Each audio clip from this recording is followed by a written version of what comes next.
बोलो जयकारा बोल मेरे श्री गुरु महाराज की जय। सभी गुरुमुख प्रेमियों से सप्रेम जय सच्चिदानंद।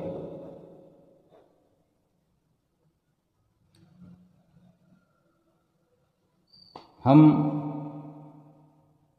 इस प्रकार का एक विचार करें कि हमारे हाथ में पानी है, पानी लेकर खड़े हैं और हमारे सामने कोई प्यासा पानी पीने के लिए उत्सुक हो, तैयार हो, जिसे प्यास लगी हो, पानी की मांग हो, उसकी पानी की ख्वाहिश हो, तो हम क्या कहेंगे उसे कि आप अपने दोनों हाथ मिला करके दोनों हाथ का चुल्लू बना लो ताकि मैं उसमें पानी डाल सकूं, क्योंकि आप अपने दोनों हाथ खोल कर खड़े हुए हैं। इस प्रकार बड़े अच्छे से पानी आप नहीं पी सकते। तभी हम उसे ये सलाह देते हैं, उसको ये तरीका बताते हैं। जिसको पानी पीना है और पानी पिलाने वाला उसके सन्मुख खड़ा है और वो ये जिक्र उससे कर रहा है, पानी पीने वाले से, किसी प्यासे से, कि तुम जो हाथ खोल कर खड़े हो, तुम अपने दोनों हाथों को बांध कर, एक हाथ से भी पानी पी सकता है, एक हाथ का भी चुल्लू बनाकर पानी पिया जा सकता है, लेकिन थोड़ा और अच्छे से पानी पीने के लिए दोनों हाथ बांध कर चुल्लू बना ले हो, तो पानी पिलाने वाला भी अच्छे तरह से पानी का जो बहाव है कम करके पानी को बेकार में जाने से बचाकर पूरे का पूरा पानी अच्छे से पिलाया जा सकता है। फिर हमारे कहने पर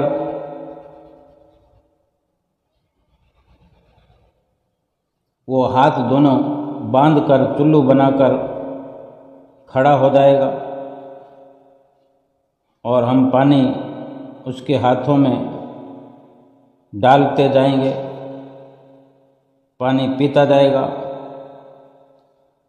हम यहाँ पर ये विचार गहराई से करें कि हम पानी न भी डाल रहे हो, पानी हमने ना उसके चुल्लू में डाला हो, पर जब दोनों हाथ बंध जाते हैं, जब दोनों हाथ उस प्यासे ने बांध लिए, तो पानी उतर ही आता है कि इस प्रकार की मुद्रा में वो खड़ा है, झुका हुआ है, दोनों हाथ को बांधकर मुंह पर लगाए हुए है, पानी पिलाने वाला सामने है, न चाहते हुए भी वो पानी स्वयमेव उसके चुल्लू में उतरने लगेगा, क्योंकि फिर कोई संशय नहीं रह जाता। पानी पिलाने वाला स्वयं साक्षी बन जाता है, गवाह बन जाता है कि वो प्यासा था और पानी पीने के लिए उत्सुक था, कि इसने दोनों हाथों को बांधकर इस प्रकार इस मुद्रा में झुककर अपनी एक इशारा उसकी तरफ हो गया और इससे बढ़कर फरियाद भी नहीं हो सकती। ये बहुत अच्छी इशारे में भावपूर्ण एक फरियाद कही जा सकती है अगर इंसान अपनी हर प्रकार से विचारधारा को लिए हुए होता है, लेकिन ये एक सच्चाई है कि कोई पानी पिलाने के लिए अगर तैयार हो और पानी पीने वाला इस प्रकार अपनी इस ऐसी मुद्रा बनाए तो स्वमेव वो अधिकारी बन जाता है। अब संत महापुरुष ये फरमाते हैं कि ये अपने अंदर निर्णय करने की बात है, अपने अंदर फैसला लेने की बात है कि अगर आज परमात्मा हमारे सामने प्रकट हो जाए, चलो परमात्मा को हमने उस निराकार रूप में नहीं देखा, परमात्मा परमेश्वर को, पार ब्रह्म परमेश्वर को हमने अपने श्री गुरु महाराज जी के रूप में तो नित्य प्रति देखा है, देख रहे हैं, देखते आए हैं, अंतिम श्वास तक, कई जन्मों तक देखते रहेंगे, देखते रहेंगे, देखते रहेंगे। अगर श्री गुरु महाराज जी हमारे सामने प्रकट हो जाएं और कहें कि ये गुरुमुख, तुम क्या ऐसा कर सकते हो कि मैं तुम्हारा बन जाऊं, मैं तुम्हारा बनकर तुम्हारे हवाले हो जाऊं, तुम्हारे सुपुर्द हो जाऊं। ये अपने विमल भाव से सतगुरु हमें ऐसा कहते हैं और हमसे पूछ रहे हैं कि तुम क्या कर सकते हो उस बदले में। जो अगर मैं कहूँ कि मैं आपका हो गया हूँ, आपका बन गया हूँ, तो बदले में आप क्या उसके बराबर में कर सकते हैं। तो फिर हम अगर अपने विचारों के अनुसार ज़्यादा से ज़्यादा कुछ न कुछ हम देना चाहते हैं, तो हमारे पास क्या है, हम खीसे अपनी जेब टटोलने लगते हैं, सोचते हैं अपनी क्षमता के, अपनी सामर्थ्य के हिसाब से। जब भी हम सतगुरु के सामने जाते हैं, सतगुरु से मिलने जाते हैं, तो कुछ न कुछ तो उपहार स्वरूप लेकर जाते हैं। वो उपहार क्या होते हैं? कोई सांसारिक सामान होते हैं या संसारी जो हमारे पास खर्च करने के लिए रुपया पैसा होता है, वो नकदी इत्यादि होते हैं। उपहार कुछ भी हो सकता है, या हम यूँ कहें कि हम अपने जेब से देखेंगे कि 100 के नोट भी हैं, 50 के भी हैं, 500 के भी हैं, 2000 का भी है, तो हम सोचने लग जाएंगे, थोड़ा विचार करेंगे, 100 50 तो ठीक नहीं है, 500 वाला भी ठीक नहीं है, चलो 2000 रुपये मत्था टेक देते हैं, या 2000 के 2 नोट टेक देते हैं, 10,000 रुपये मत्था टेक देते हैं, या कोई और इस प्रकार कोई गिफ्ट, कोई नजराना देने के लिए भी हम विचार कर सकते हैं। और हम कर क्या सकते हैं? इससे बड़ी बात करने के लिए हम खुद समझ सकते हैं, 1 लाख मत्था टेक देंगे, करोड़ टेक देंगे, यानी अपनी शाब्दिक भाषा है या अपनी एक सामर्थ्य की बात है। वो सब कुछ है तो सांसारिक, लेकिन सतगुरु श्री गुरु महाराज जी अगर हमसे पूछ रहे हैं, तो हमने सबसे पहले ये समझना है कि वो क्या क्या कह रहे हैं, उनकी तरफ से क्या प्रवचन हो रहे हैं, उनके कहने के मायने क्या है। हम नोटों में, रुपए पैसों में, उपहार में, गिफ्ट में जवाब दे रहे हैं, लेकिन उनका जो पवित्र सवाल है उनके प्रवचनों में, उनका बड़ा सवाल यह है कि हम ऐसे समय में क्या अपने आप को उनका बनाने के लिए तैयार हो जाएंगे। जब सतगुरु ने इतनी कृपा हमें कर दी अचानक से, ये खाली अपने आप को ये साबित करने की ये चर्चा है कि हम इसके माध्यम से अपनी शक्ति को टटोल सकते हैं, अपनी विल पावर को जान सकते हैं, अपनी असलियत को समझ सकते हैं कि हम क्या हैं। हम जो सतगुरु के सामने श्री गुरु महाराज जी के सन्मुख आए दिन ऐसे अवसर मिलते हैं हमें, तो कभी इस तरह की विचारधारा भी होनी चाहिए। तो अगर हम कुछ रुपए पैसे मत्था टेक देते हैं, लेकिन श्री गुरु महाराज ने तो हमें खुला न्योता दिया है, पेशकश की है कि वो हमारे बनना चाहते हैं।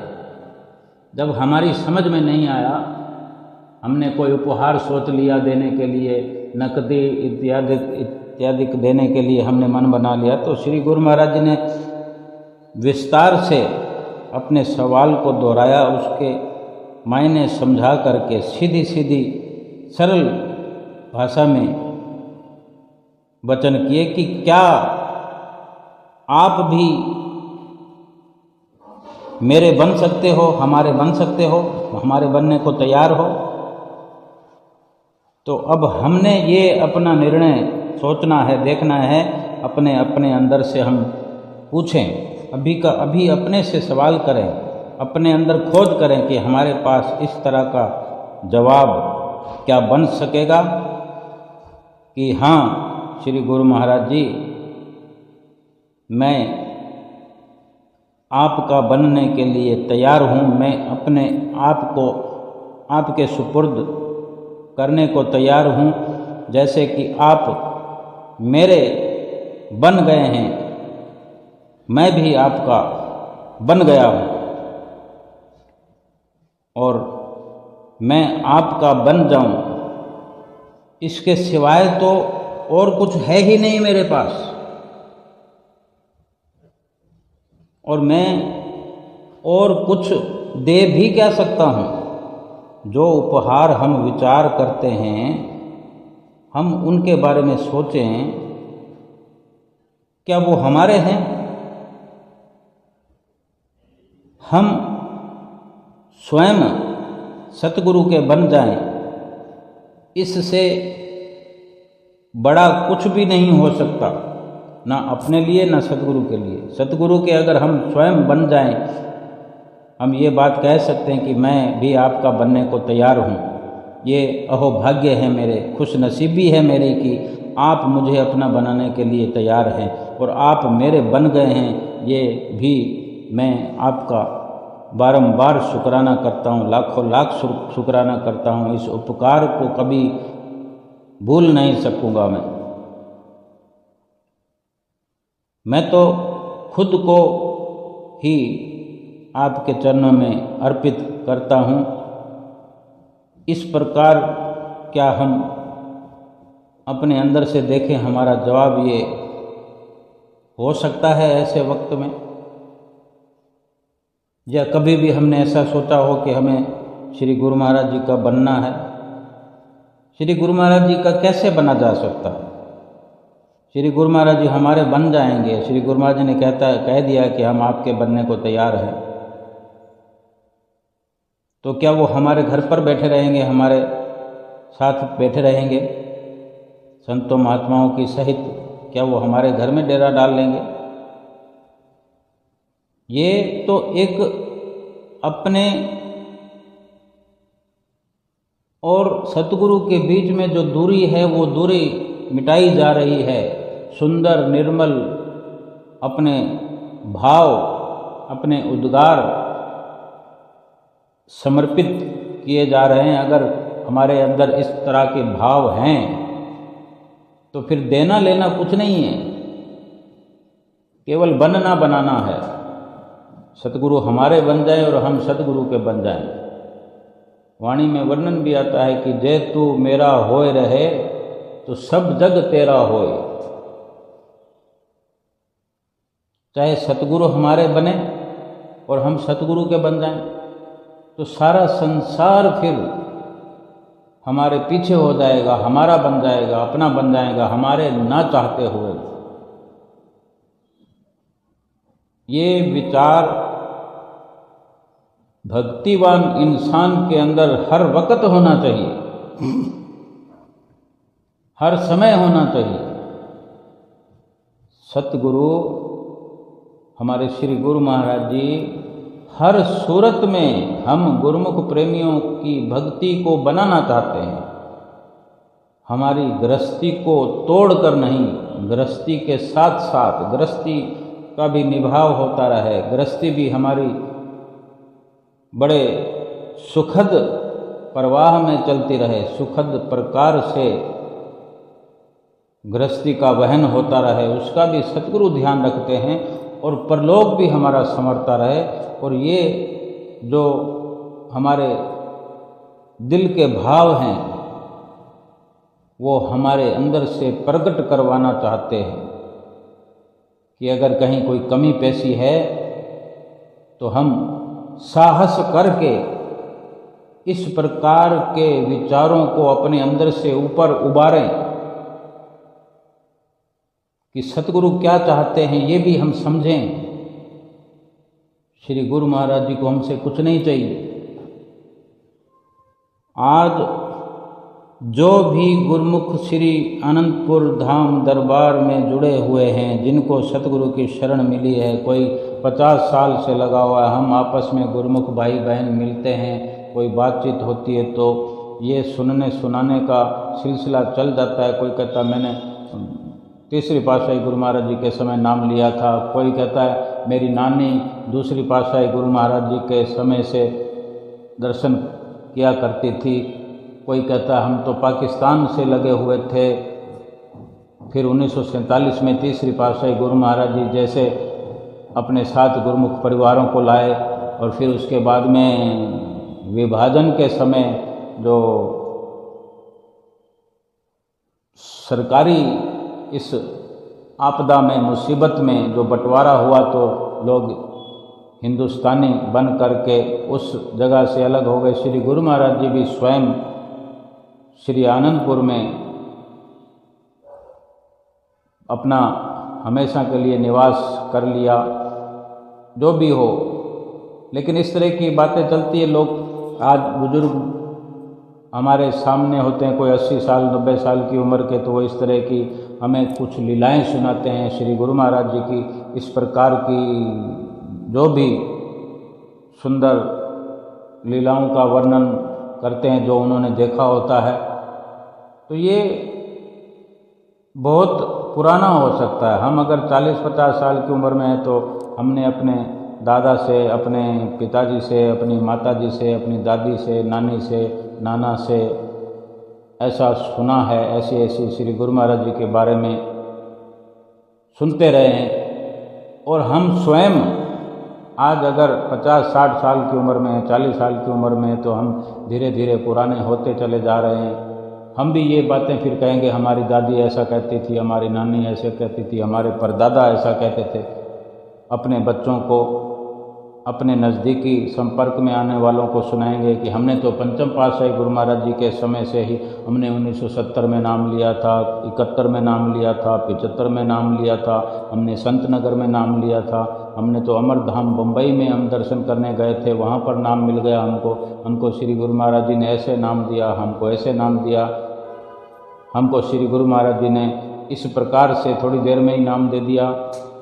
कोई कहता है हमें तो बिना मांगे ही नाम मिल गया।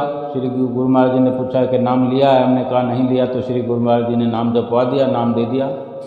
कितने प्रकार की ऐसी विचित्र विचित्र वाणियाँ गुरुमुख प्रेमियों के अंदर है। हमने ये सोचना है, ये चर्चा करनी है कि क्या कभी भी किसी को किसी प्रकार से श्री गुरु महाराज जी ने थोड़ा सा भी कष्टपूर्ण व्यवहार किया, कभी किसी से ऐसी मांग की कि कोई गुरुमुख संकट में पड़ जाए? कुछ भी श्री गुरु महाराज जी ने किसी से वार्ता की, किसी से संपर्क किया, बातचीत की, उसमें राज भरा हुआ होता है, रहस्य हो सकता है, लेकिन गुरुमुख का अहित नहीं होता। श्री गुरु महाराज जी ने मोटे तौर पर हम सबको यही सिखाया कि आप हमारे बनकर रहो, जहाँ भी रहो। और ये कितनी महत्वपूर्ण बात है कि अगर हम सतगुरु के बन के रहते हैं, फिर कितनी सुंदरता से हमारा जीवन व्यतीत होता है। तीसरी पातशाही गुरु महाराज जी ने जब लगभग 1939 में वहाँ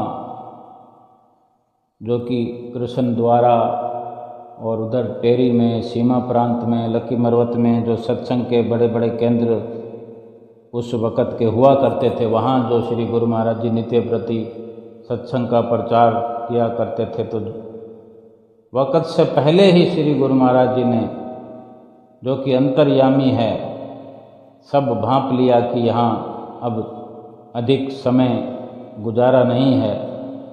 सो वहाँ पर बने बनाए मकानों के जब आप श्री गुरु महाराज जी वहाँ से प्रस्थान करने लगे श्री आनंदपुर की ओर, जो कि श्री आनंदपुर की रचना रची जा रही थी,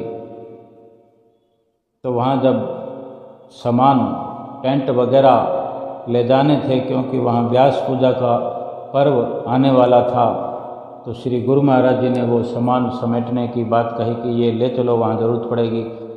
तब भगत जन, कुछ संत जन वहाँ पर कहने लगे, आप जी के चरणों में विनती करी कि स्वामी जी ये सब यहाँ से पहले लेकर जाएंगे, फिर वापस लेकर आएंगे, तो क्यों ना ये यहीं रहे, या फिर वहाँ ले जाएं तो फिर वापस लाने की ज़रूरत नहीं रहे, यहाँ पर फिर से इंतज़ाम कर लिया जाएगा।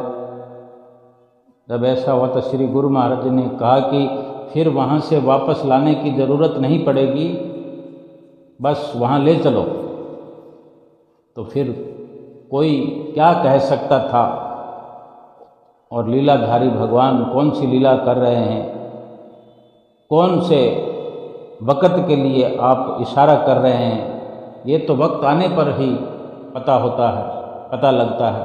श्री गुरु महाराज जी ने ये भी वचन फरमाए कि सब लोग उस वक़्त में जितने भी लोग संपर्क में थे वहाँ के, कि सब लोग यहाँ से चलो, श्री आनंदपुर के आसपास चल के रहो, अपनी गृहस्थी बसाओ और वहीं कोई काम धंधा देखो, यहाँ नहीं रहना, हमारे साथ चलो और सुखपूर्वक वहाँ जीवन व्यतीत करोगे। तो बहुत से परिवार वहाँ गए श्री गुरु महाराज जी का कहना मानकर, जो नहीं गए वो तो वहीं रह गए, लेकिन उस वक़्त कहना मानकर बहुत से परिवार जो गए वो वहाँ पर अशोक नगर में रहे कुछ समय तक। 1939 की बात है ये। तो कुछ समय वहाँ रहने के बाद किसी का काम नहीं चला, किसी का मन नहीं लगा, तो धीरे धीरे करके बहुत से लोग वापस आ गए। फिर वहाँ वापस पाकिस्तान, टेरी, लकी मरवत, जहाँ आसपास के लोग थे वो सब वहाँ फिर वापस कुछ समय रहे, और देखते देखते पता लगा कि फिर हिंदुस्तान और पाकिस्तान बन गया, विभाजन हो गया। 1947 की जो लड़ाई हुई, जो दंगे फसाद हुए, उस वक़्त फिर श्री गुरु महाराज जी की वो बातें, श्री गुरु महाराज जी के प्रवचन लीला भर की बनकर उनके मस्तक पर उभरी कि श्री गुरु महाराज जी ने हमारे भले के लिए कहा था। हमने बात नहीं मानी, जो आज यहाँ दुखों का मुंह देखना पड़ा। हम थोड़ी बहुत परेशानी और थोड़ी बहुत मुसीबत नहीं सहन कर पाए और वापस यहाँ चले आए, और आज इतने मुसीबत में फंस गए हैं। और फिर भी श्री गुरु महाराज जी ने दया करके फिर ऐसा अवसर बख्शा कि फिर वही के वही लोग सरकारी हुक्म से फिर हिंदुस्तान में ही आ कर के रहे। इस प्रकार से हम अगर देखते हैं तो श्री गुरु महाराज जी हर कार्यवाही ऐसी करते हैं कि हमारा हित होता है, हमारी भलाई होती है, लौकिक भी भलाई होती है और परलौकिक भी। अगर संसारिक नज़रिए से देखें तो भी भलाई है और परमार्थिक नज़रिए से देखें तो भी भलाई है। भलाई ही उनके वचनों में छिपी है, भलाई ही उनकी हर कार्रवाई में निहित है, छुपी हुई है। क्योंकि आप श्री गुरु महाराज जी इस धरती पर अवतरित ही हम गुरुमुख प्रेमियों का भला करने के लिए हुए हैं। कभी चाहते नहीं सतगुरु कि हमारे गुरुमुख किसी मुश्किल में फंस जाएं। उनकी मुश्किलों को वक्त से पहले आसान कर दिया करते हैं। हम भली भांति ये कह सकते हैं, गुरुमुख जन अवश्य कह सकते हैं, गुरुमुखों ने हर पल महसूस किया है कि श्री गुरु महाराज जी ने हमारे लिए ये रचना रचा दी। चाहे 7 समुंदर पार बैठे हों तो भी उनकी जुबान से उच्चारण बहुत बार होता रहता है कि ये मेरे श्री गुरु महाराज जी ने लीला रचाई है। वो सब जानते हैं। मुझे नहीं मालूम था कि मेरे पर कौन सी विपदा आने वाली है, लेकिन मेरे सतगुरु जानते थे। उन्होंने ये लीला रचाकर मुझे मुसीबत में पड़ने से ही बचा लिया। मुसीबत से नहीं बचाया, बल्कि मुसीबत में पड़ने ही नहीं दिया। ये असर सारा सतगुरु की आज्ञा मानने में है, सतगुरु का बन के रहने में ये सारा कुछ संजोग बनता है। कुदरत ऐसी रचना रचाती है।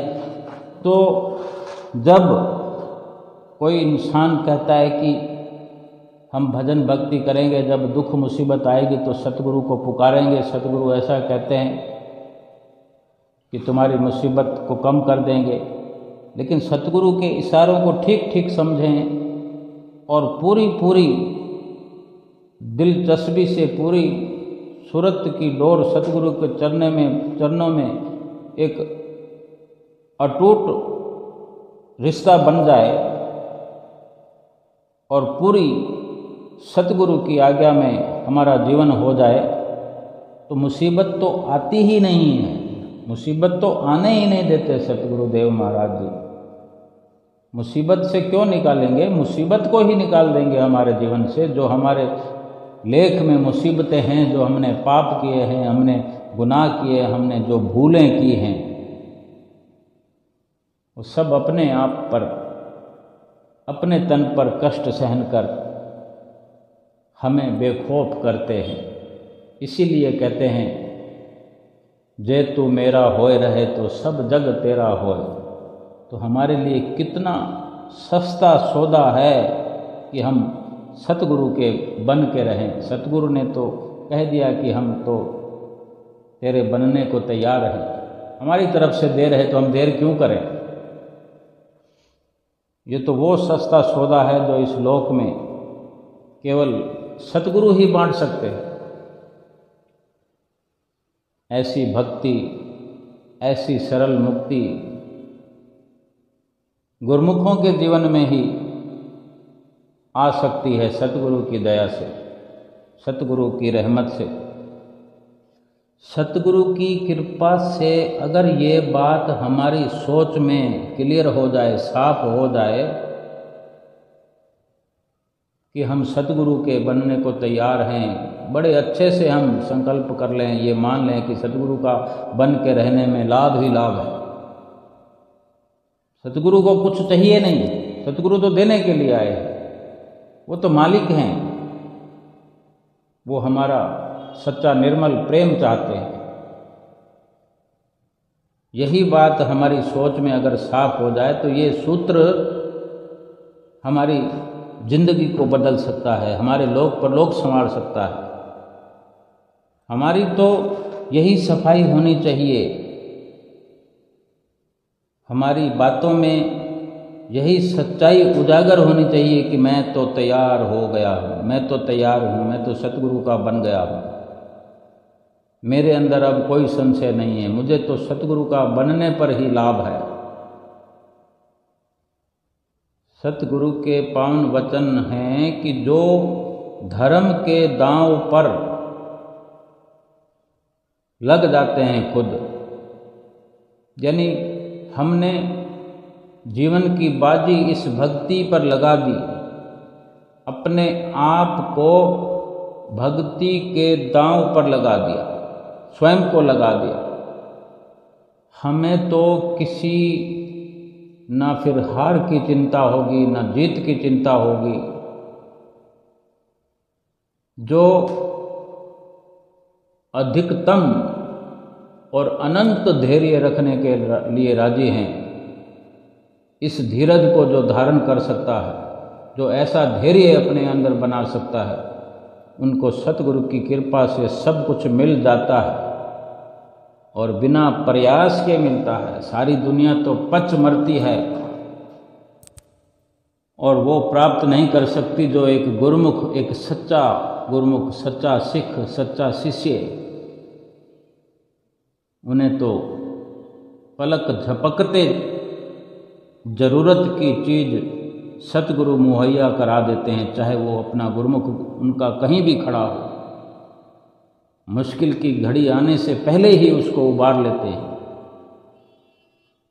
हम जब श्री गुरु महाराज जी के चरणों में पहुंचते हैं तो हमें क्या प्रसाद मिलता है? दर्शन मिलते हैं, दर्शनों के बाद प्रसाद मिलता है, श्री आरती में दर्शन मिलते हैं, श्री आरती में दर्शनों के बाद दर्शन करते हुए, श्री आरती करते हुए फिर प्रसाद मिल जाता है। वो प्रसाद जो मिलता है उसमें ऐसा क्या है? जब प्रसाद पर हमारी नज़रें गड़ जाती है, जो प्रसाद देने वाले आते हैं, तो हम दोनों हाथ करते हैं, कभी एक हाथ करते हैं। जैसे कि हम तो अब वो अगर उसको कीमत में आंकें तो वो प्रसाद 10 रुपये का पैकेट भी हो सकता है, 20 का भी हो सकता है, 50 वाले भी होते हैं, 100 रुपये वाले भी। पर 100 रुपये का प्रसाद भी गुरु महाराज जी बटाते हैं। गुरु महाराज जी तो धनवानों के धनवान हैं। वो जो हमें देना चाहें कहीं से भी व्यवस्था हो जाती है, रिद्धियाँ सिद्धियाँ हाथ बांधे उनके आगे खड़ी है। लेकिन हमें ये विचार करना है, क्या वो प्रसाद हमने कभी देखा नहीं होता? क्या हमने कभी उसको यूज नहीं किया अपने घर में? हम चाहे लखपति हों, करोड़पति हों, लेकिन उस प्रसाद की ओर ऐसे मन खिंच जाता है, ऐसा एक अपना भाव प्रकट होता है कि श्री गुरु महाराज जी दे रहे हैं, तुरंत ले लो। ये श्री गुरु महाराज जी की रहमतें नहीं है तो क्या है? सतगुरु की आशीष उसके अंदर समाई होती है। और श्री गुरु महाराज जी के भी उसमें कई रहस्य छिपे होते हैं। हम वो प्रसाद एकत्र करते हैं, घर लाते हैं, वो प्रसाद कहीं का कहीं जाता है। घर में जाने कौन आता है जो वहाँ बैठकर चाय के साथ वो प्रसाद खाता है। श्री गुरु महाराज जी हमें कहते नहीं कि ये प्रसाद उसको खिलाना, उसको खिलाना, लेकिन श्री गुरु महाराज जी स्वयं जानते हैं कि ये प्रसाद वहाँ जाएगा। लेकिन वो जिसके द्वारा भी जहाँ पहुँचाना चाहते हैं, हर त्यौहार पर हर गुरुमुख नहीं आ सकता, लेकिन गुरु महाराज जी का प्रसाद उनको घर बैठे मिलता है। जो गुरु महाराज जी के चरणों से जितना जुड़ा होता है, जितना जुड़ाव होता है, उसको घर बैठे आशीर्वाद मिलता है, प्रसाद मिलता है, सुख मिलता है। सब कुछ ये व्यवस्था हमारे श्री गुरु महाराज जी करते हैं। श्री गुरु महाराज जी भगवान नहीं हैं तो फिर क्या है? फिर भगवान कैसे होते हैं? जो हमारे लोक को संवारते हैं, परलोक को संवारते हैं। हमें कहाँ कहाँ 7 समुंदर पार तक हमें श्री आनंदपुर दरबार से प्रसाद आकर के हमारे घर में पहुँचता है। पहुँचाने वाले फिर भगवान नहीं हैं तो क्या है? भगवान फिर कैसे होते हैं? इतनी बड़ी व्यवस्था कौन कर सकता है? इतनी लंबी सोच कौन रख सकता है? जहाँ भी कोई गुरुमुख पुकारता है वहाँ पर रिद्धियाँ सिद्धियाँ पहुँचकर, कुदरत भी वहाँ पहुँचकर सतगुरु के फरमान से अपने गुरुमुख की एक पुकार पर वहाँ पहुंचकर अपने गुरुमुख का कार्य संवारते हैं। भगवान नहीं है तो क्या है? क्या हमने समझ लिया है? क्या हमें यकीन हो गया है कि हमारे सतगुरु ही स्वयं साक्षात साकार रूप में भगवान हैं? क्या हमें यकीन आ गया है? हम कहते हैं हम तो भक्ति में लगे हुए हैं, हम भक्ति करते हैं, हम दर्शन करते हैं। हमने भक्ति को किया ही कितना है, भक्ति को अपने अंदर भरा ही कितना है। अभी हम क्या जानते हैं भगवान के बारे में, सतगुरु के बारे में हमने जाना ही क्या है अभी? क्या एक जन्म में हमने इतना कुछ जान लिया? इतनी विशाल जो रचना श्री आनंदपुर दरबार की है, ये कंस्ट्रक्शन श्री आनंदपुर दरबार का, जिसको हम लीला कहें, रचना कहें, श्री गुरु महाराज ने रचाई है। इसके अलावा जो श्री दरबार से जो किरणें निकलती हैं, सूर्य की किरणों के समान उसका प्रकाश फैलता है। प्रकाश के साथ उस सूर्य की किरणों से उष्णता, गर्मी पहुंचती है। किसी को उजाले की ज़रूरत है, किसी को गरमाइश की ज़रूरत है, किसी को अपना अंधेरा मिटाना है, किसी को भक्ति की किरणों की ज़रूरत है। एक रहस्य नहीं, हजारों लाखों रहस्य, हजारों लाखों राज छुपे हुए हैं श्री गुरु महाराज जी की हर कार्रवाई में। हमने कितना जान लिया है, हम कुछ जान ही नहीं सकते। हमारे में इतनी ताकत नहीं है कि हम कुछ जान सकें। अपने सतगुरु को पहचानने के लिए भी स्वयं सतगुरु ही हमें वो आँख बख्शना चाहते हैं। क्या हम उस आँख को जो सतगुरु हमारी खोलना चाहते हैं, हम क्या उस आँख को पाना चाहते हैं? क्या हमने पा लिया है? जिस आँख से वो देखा जा सकता है जो सतगुरु की रचाई इस सृष्टि में सतगुरु ही स्वयं हमें दिखाना चाहते हैं। पहले उस आँख के बारे में विचार करें कि वो हमारी आँख, दिव्य दृष्टि, अंतर्दृष्टि उघड़ जाए, आँख खुल जाए, वो आँख मिल जाए। जो भी कुछ मिलेगा, सतगुरु ने वचन फरमा दिए हैं कि जो कहा गया है मानने के लिए, जो आज्ञा मिलती है महापुरुषों की, जो श्री परमहंसों ने हमारे लिए जो आज्ञा नियुक्त की है, बहुत सारी आज्ञाएं हैं, बहुत। कभी हम विचार करें, हम नित्य प्रति सोचते हैं कि 5 नियमों की पालना करनी है, 2 घंटे भजन अभ्यास करना है, बस 2 सेकंड में इस बात को हमने कह दिया या सुन लिया। अगर गहराई में जाएं तो कदम कदम पर सतगुरु की आज्ञा है, कदम कदम पर राह चलते हुए बहुत सारे फरमान हैं। हम जाने या ना जाने, सत्संग में क्या सुनने को मिलता है कि श्री गुरु महाराज जी ने ऐसा किया, श्री गुरु महाराज जी ने वैसा किया, श्री पहली पातशाही गुरु महाराज जी ने वहाँ ऐसा किया, वहाँ ये वचन फरमाए, वहाँ पर दूसरी पातशाही गुरु महाराज ने ऐसी रचना रचाई, तीसरी पातशाही गुरु महाराज जी ने, चौथी, 5वीं, अब 6ठी पातशाही हुजूर गुरु महाराज जी ने कहाँ कहाँ किस प्रकार से किससे व्यवहार किया, वो हमारे लिए आदर्श हैं। क्या हम उन सब पर चलने की कोशिश करते हैं, सोचते हैं?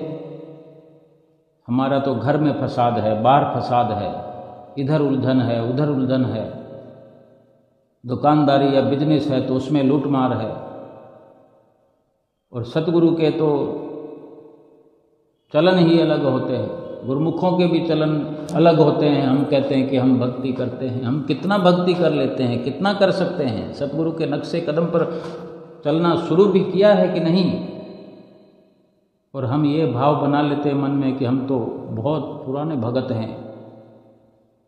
वो बहुत बातचीत में हम कहते हैं कि वो बड़े गुरुमुख लोग हैं, ये बहुत पुराने लगे हुए हैं। अभी जैसे श्री दरबार में हर पर्व पर संगत पहुंचती है तो कोई इस प्रकार से कहता है कि बड़े खुले दर्शन करके आए हैं, बड़े सुंदर दर्शन करके आए हैं। तो उसके लिए तो बहुत बड़ी बात है कि वो पहले से अधिक नित्य नियमों की पालना करेगा, पहले से अधिक भजन अभ्यास करेगा, पहले से अधिक सात्विक जीवन व्यतीत करेगा। अगर ये सब नहीं करेगा तो फिर खुले दर्शनों का क्या फायदा हुआ? सुंदर दर्शनों का क्या फायदा हुआ? ये लाभ तब है कि जब उन दर्शनों को संजो कर अपने अंदर इजाफा करें, पहले से अधिक लाभ की ओर बढ़ते चले जाएं, अपने आप को ऊंचाई पर ले जाने का प्रयास करें। ऊंचाई पर हमें ले जाने की जरूरत नहीं, ऊंचाई पर श्री गुरु महाराज जी अपने आप पहुंचा देंगे। हमें पहले से भी अधिक सतगुरु के वचनों पर अमल करने की ज़रूरत है कि आज अगर हम दर्शन करके घर लौटते हैं तो ऐसा मन बनाकर कि हे गुरु महाराज जी, मैं पहले से अधिक करूँगा, इन बातों में अपना सुधार करूँगा, तो उद्धार तो फिर अपने आप ही हो जाएगा। अगर हम सुधार करेंगे तो फिर अपने आप उद्धार हो जाएगा, क्योंकि सतगुरु ने जो हमें बख्शिशें की हैं, जो दर्शन हमें खुले खुले दिए हैं, सुंदर सुंदर दर्शनों से नवाजा है, उनमें सब कुछ भरा हुआ है। अगर हम खोज ही नहीं करेंगे, दर्शन करके आए और वो बंद डिब्बी करके रख दी, फिर कभी दर्शन करने चले आएंगे, डिब्बी बंद करके रख देंगे। अगर खोज नहीं करेंगे, टटोलेंगे नहीं, तो फिर उसका लाभ आगे बढ़ेगा नहीं। भजनों में, भजन अभ्यास में कमी है तो उसको पूरा कर देना है। कमी तो है ही, कमी तो है, जितना भी हम करते हैं कमी तो है। हम अपनी श्रद्धा को जितना बढ़ाना चाहें बढ़ा सकते हैं। हम कह सकते हैं कि हम श्रद्धा से करते हैं, बहुत अच्छी बात है, लेकिन कितनी श्रद्धा कर सकते हैं? ये कल युग है, कल युग के अंदर इतना सुंदर स्वर्णिम अवसर मिला है, लेकिन हम जिस जंजाल में रहते हैं, जिस संसार में मायावी उलझनों में उलझे रहते हैं, ये तो गनीमत सतगुरु हमारे साथी हैं, हमें बार बार निकालते रहते हैं। लेकिन हम ये नहीं कह सकते कि हमने प्रेम भी अब बना लिया है, हमने भाव हमारे सुंदर हो गए हैं, सब कुछ हो गया। अभी ना के बराबर है। ऐसा मान के चलना पड़ेगा कि हम बहुत कुछ हमको करना है, हम इतने पाप साथ में लेकर आए हैं, उनको अच्छे से धोना है। तो ये सतगुरु की कृपा बनी रहे और हमारा ये भाव बना रहे, ऐसा संकल्प हमारे अंदर होता रहे कि हमें पहले से ज़्यादा करना है, पहले से अधिक करना है। रोज़ इस संकल्प को दोहराते हुए रोज़ ऐसा प्रयास भी करते रहें, अमल करते रहें। लाभ दिलाने वाले स्वयं सतगुरुदेव महाराज जी हैं, वो अंतर्यामी हमारे अंदर बैठकर हमारी कार्रवाई को देख रहे हैं। ये भाव भी हमें हमारा होना चाहिए कि हम क्या कर रहे हैं वो सब सतगुरु की नज़र में है, और ऐसा सोचकर ही हर कदम बढ़ाएं, हर कदम उठाएं और हर श्वास खर्च करें, तो हमारा लोक और परलोक संवर जाएगा। बोलो जयकारा बोल मेरे श्री गुरु महाराज की जय।